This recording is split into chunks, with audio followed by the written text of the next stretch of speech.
Welcome to the Working Tools Podcast, where today will be part 2 of our discussion of the article, Is Masonry Out of Date?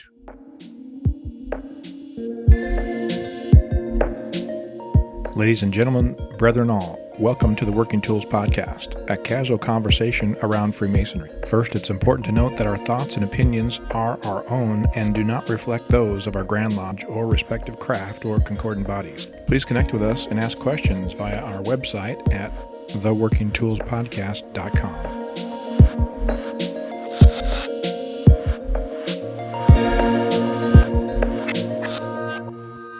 Thank you for joining us here on the Working Tools Podcast. We're 4 Master Masons here from Grand Lodges of British Columbia and Yukon and Washington. We have David Colbeth, who is a member of King Solomon Lodge number 60 in Auburn, Washington.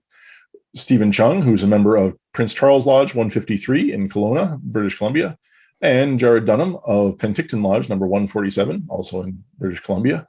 And I'm Matthew Appel, a member of Mill Creek number 243 here in Lynnwood, Washington. And although actually technically we meet in Montlake Terrace, I should update my bio. I got my own bio wrong. I think I got everybody else right, but I got myself wrong.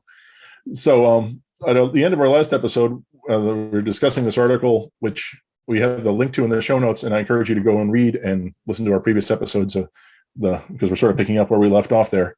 But at the end of that episode, I had asked the question of are the lessons of Masonry inexplicably linked to the ritual of Masonry as it stands now? Could you have a modernized ritual and still adequately or just as well, perhaps, teach the lessons of Masonry to incoming Masons? And I believe I was about to get brickbats taken to me by the other members of our esteemed panel. So does anyone have an opinion on this? Taking a breath. I think I'd have to go back and listen to the other show because I think it was worded just a little bit differently than the question. And maybe I just have taken time to think about it now. We've been talking off in our green or blue room here. The way you worded it this time, and this question, I think I would tend to agree just a little bit. I'm not trying to waffle or not grab a brick, but yes, I think could the lessons of Masonry be taught in plain English? Yes. And could a guy understand it? I think he might even understand it more initially. But my brick that I'll throw is that I think our current standard work, or the various versions in BC and Yukon and other places around the world, I'll let you guys talk to that. I think it is archaic enough in that in some cases cause a guy to go and want to learn because it's more allegorical, not just because it's allegorical, but also because it's different English, and so it forces the mind to process that. Right. Well, and there you go with the allegorical part. There's the written and the allegorical part. So I mean, the lessons are taught in many ways, right? And quite often, not until one is ready to receive the lesson itself. I mean, you can give a lecture, receive the lecture, that same lecture, and then give that same lecture for years, but not be ready to learn the lessons that are taught in that lecture, all of the lessons that are taught in that lecture, the time until you're ready. All right, my turn. Well, no, actually, I can't speak. I can't speak for the ritual down in Washington State because I don't have a copy of it. Hint, hint.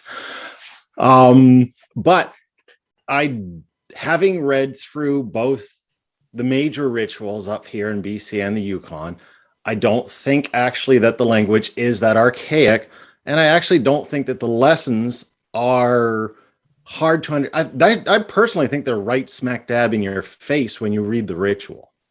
I don't think they're hidden. I don't think that they're obscure. I just think people don't take the time to read it and understand it.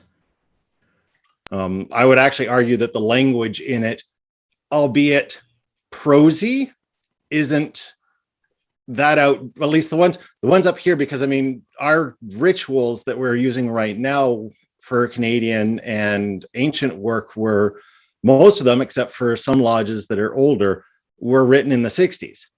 So it's really not that archaic a language. So yeah, I think our ritual started in the 1860s, and I know it's been tinkered with since then, but I don't know that it's been significantly modified since then. But so I guess I totally hear what you're saying, Steve, that that there's the language of it and there's the lessons that are behind the language of it. But I still think that veil could still be there in modern English. So I mean, this weekend I went to an installation, and just for whatever reason, the thing that stuck in my craw at this particular installation was, and actually it wasn't this installation, it was a previous one. It doesn't matter. The point is, I went to an installation recently where they pray over the worshipful master as he's being installed, and they say at the I don't know the exact text of the prayer, but bless this brother who is now prostrate before thee. So, and to which someone has to joke in about half the installations you go to, prostate, ha ha ha ha.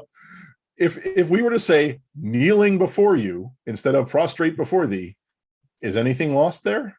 No.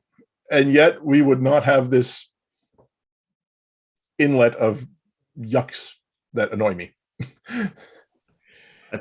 If I may, I think the problem you have is less with the language and more with the fact that people aren't giving the ceremony the solemnity that it requires. Because prostrate is a much stronger word than kneel. And especially when you're installing the master in the East, you need a verb that something stronger than he's not just kneeling, he is prostrate, he is actually almost submitting in that instance to a higher power. So, but I think really it boils down to the fact that people don't take our rituals seriously anymore. And that I don't think they don't look up the words they don't know. Just that's a great example of a word that I would have looked up. I'm sure I probably have it highlighted in my installation, my ancient ceremonies. There's lots of words that I'll highlight and go, I think I know what that means, but let me go further and really understand it so that I can put that idea, that concept into the language, into what I'm saying or what's being said. And so that's a great example. I think that those are key points that cause us to go and learn more, or should. Maybe that's the better question. A better statement is that they should cause us to go and learn more. Well, and it's interesting thought, because I know that as a guy going through the process and receiving the lecture, I don't necessarily go to look up the words that they were speaking. However, in delivering those lectures and needing to understand what I'm saying, when an uncommon word is used, it forces me to go look it up and I learn more, right? And because I want to give the impression I know what I'm talking about when I'm giving a lecture, right? So you can't just spew it and regurgitate the words off the page. You have to give inflection and meaning for it to have the impact, right? And you can't do that if you don't know the words. So forcing myself to look, or forcing, one is almost forced to look up those uncommon words in the process. I would also argue that prostrate means laying face down on the ground, and the guy was kneeling, but that's a whole separate issue. But so I think it provides for more discussion. I mean, this is exactly, again, what I mentioned earlier. This is what the show's about, is the idea that which we should do. I think a lot of our meetings after the meetings and the casual conversations about Masonry are probably generally bitch sessions about issues with the lodge and how can we fix this and how can we, but there's also great times where we're developing ideas and trying to make our lodge and our processes better. And then there's also opportunities where we're talking about the ritual and talking about the concepts. And so I think that's exactly what the ritual could or should, and we should do more of. It should cause us to have discussions and understanding and the difference between kneeling and prostrate. So essentially, just to make sure I understand, the assertion of my co-panelists is that when it comes to the somewhat archaic ritual language, the language that we use in our ritual, rather, the obstacle is the way. By making that difficult to understand, you are prompting people to better themselves by trying to understand it. Yes. That our ritual, the main, at least my opinion is the main point of our ritual is to make us expand ourselves. And one of the ways we do that is by learning new words, new things. And if we make it, if we make it too easy, then we don't stretch ourselves in order to grow. And as to further that, what Jarrod was saying, it says right in this thing, consider the purpose of our ritual. It's not just a procedural vehicle for making of Masons. It is primarily the means of imparting to the candidate knowledge of our origins and objectives, whence we came and what we're attempting to do. And from the layman, super layman's aspect, if our language wasn't as cool as it is, when you hear a line in a movie or you hear some guy say something, it would just be like he's kneeling at the altar. But if I hear somebody say, man, he was prostrate, I go, whoa, who said that? Because that's a word you don't hear every day, right? And so, if you hear certain things in a movie line, or again, you hear somebody say something in a presentation, you go, oh, he must be a Mason. So would you argue that a course in philosophy should be taught in more obscure English in order to help the philosophy students learn philosophy better? Have you ever taken a course in philosophy? It's pretty obscure to begin with. I have, but it was 30. How old am I now? But, Yeah, but it's been a while. But once again, the difference is that philosophic to use higher education, let's just use higher education, because I think even philosophy, like higher education uses bigger words.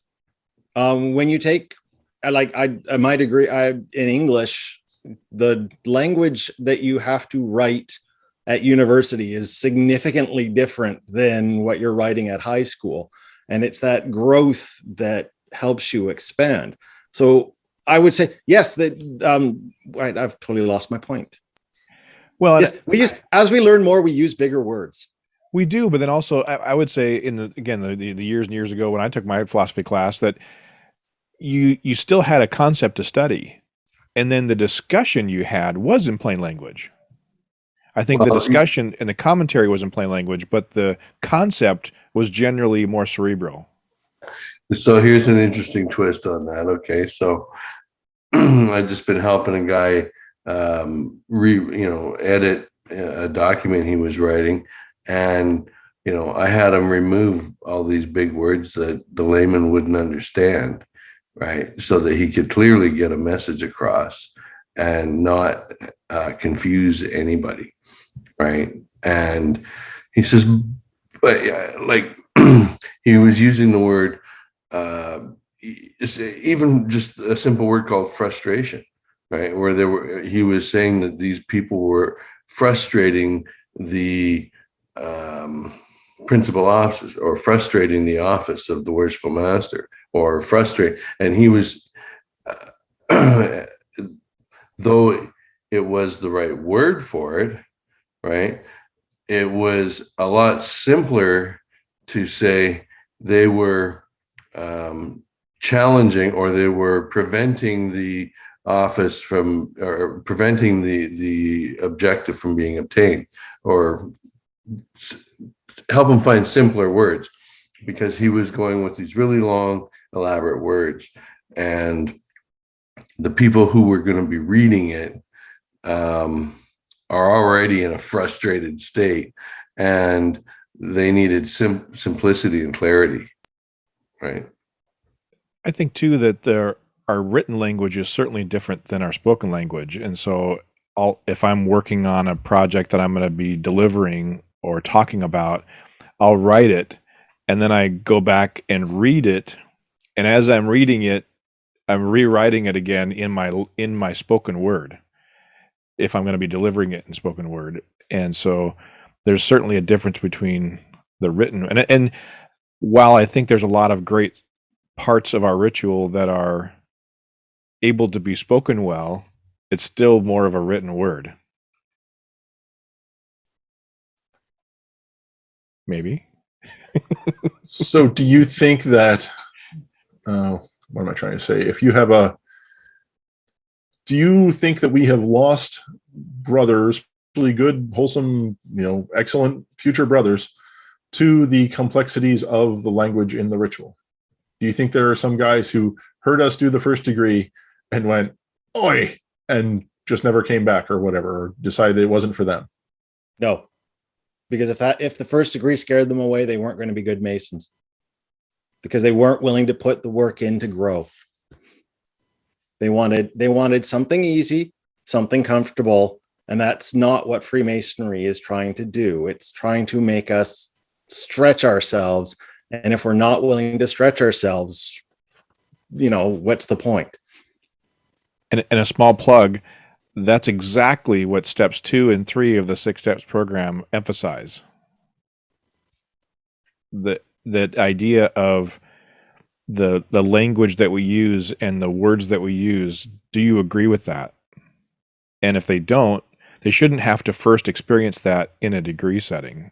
In the process of becoming a Mason, they should already have a pretty good understanding, and they should have an opportunity to potentially come to some ceremonies that may or may not be open, or learn more and have some discussions with guys and learn a little bit about Masonry before they become a Mason. So I would say my answer 5 years ago was yes, absolutely. We had more than a dozen guys on our rolls that ran apprentices that I believe in knocked through the door, went in, had the ceremony, and went, whoa, that wasn't what I was expecting. It wasn't our lodge that I remember. It was another one locally, but the rumor is that they got to the door and he said, they asked him these questions and he said, oh, wait, I didn't know that was the question.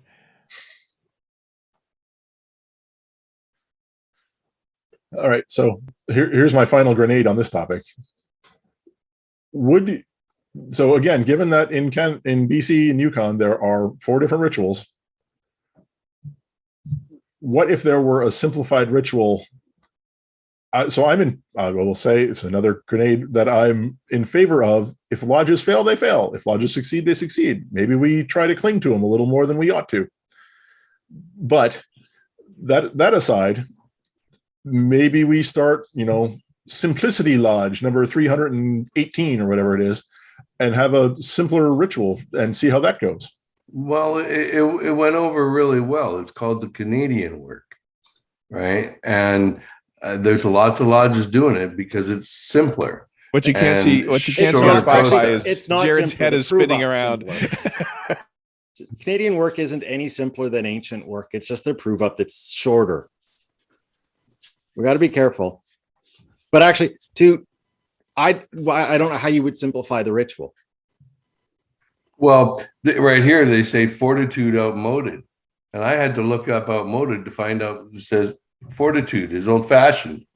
Well, old-fashioned I understood, right? But being that I was going to be speaking about this document and that was a word I didn't understand, I had to go look it up. So, again, forcing me to learn and expand my mind. I think even if you have an idea of it, you can read a sentence and go, oh, I get that. I know what that means. I know what the sentence is saying, but there's a specific word and it may have slightly even more deeping. Like was Jarrod's example was perfect. The idea of being prostrate has a more significant indication or more significant meaning in that moment. Yes, I agree with Matt to say when you really read the word, the definition of prostrate, you think, well, he's not laying on the floor, but maybe in ancient times, maybe they did.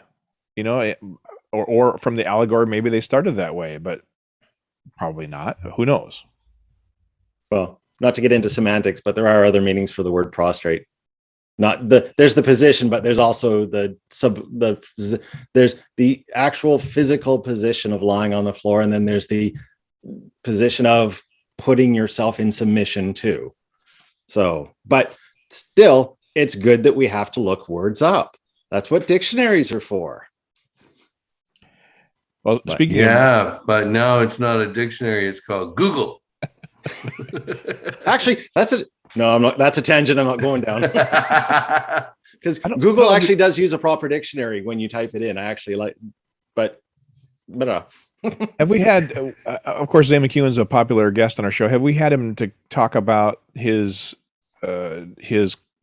presentation on charity and the history and the if we haven't, I was going to talk about the next brotherly love. We talk about brotherly love and the idea of brotherly love and relief and charity. And in short, I'm not doing his presentation justice by any means, but the idea of the word charity and its origins mean agape, which really relates to the idea of brotherly love, and not monetary charity necessarily. And so whenever I see the word charity now, I think of agape and brotherly love. I automatically in my mind insert brotherly love or friendship, if you will, into wherever I see the word charity in our ritual. And so now the ritual has a whole different meaning to me than where somebody that maybe just came in and said, "Oh, charity, that means money." No. And I can kind of pick out some Masons that maybe haven't done their depth of research that maybe they should when they constantly talk about charity. What they really mean and should be talking about is brotherly love and agape. That's actually one of the topics on our list of potential future topics. Our lodge had a non-Mason minister, come in and give a presentation on I want to say it was 4 different words for love in the Bible, and what they meant. And because they all translate as love in English, but brotherly love and erotic love are 2 very different things, or maybe not, but generally are 2 very different things. So anyway, I think that would be a cool topic for us to discuss sometime, but I'll just toss that out there. All right. So we're running out of time again. And I think I've taken all the hits I can take for today. So, but I remain unswayed in my opinion that ritual. Oh, you froze there for a second, Matt. Oh, he remained unswayed, and he was. I remain unswayed. Period. Frozen.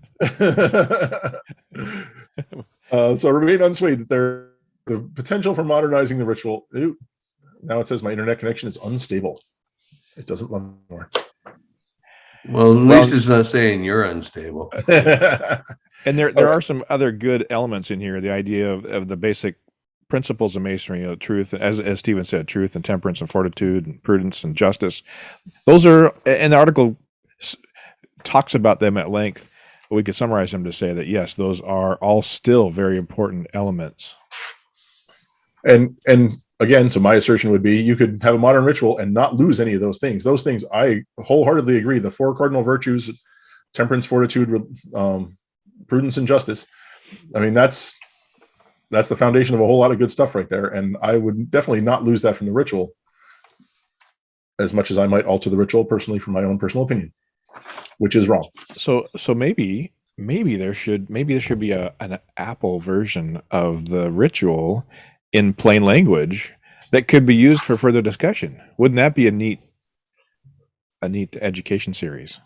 We need a grand lecturer. What's that?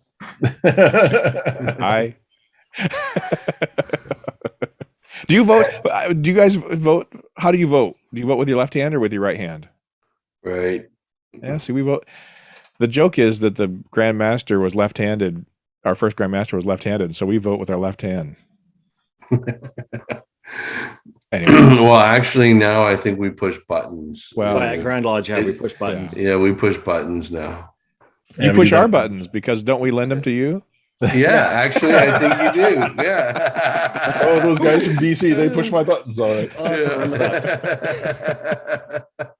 Yeah, it's a great system. Love it. Yeah. All right. So I encourage everyone to go and find the article. Like I said, this will probably be the first series of discussions in a series of discussions on the articles that we sort of were bringing to each other's attention for us to read and discuss. And with that, please again, feel free to beat me up further in the comments section on YouTube or in Facebook or whatever. I'll leave some comments for further discussion about these topics because I at least find them interesting and I hope you guys do too. And with that, thank you all for listening to the Working Tools podcast. Goodbye.